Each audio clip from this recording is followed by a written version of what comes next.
Okay, just to show it how it's wired up.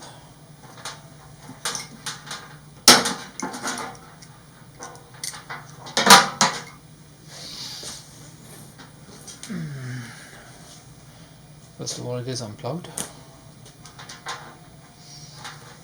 The white wire goes to the neutral. The black wire goes to the common.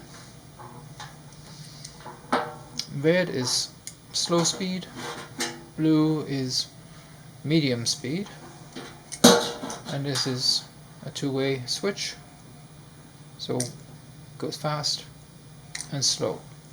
There's no off at this point. And the ground is at the moment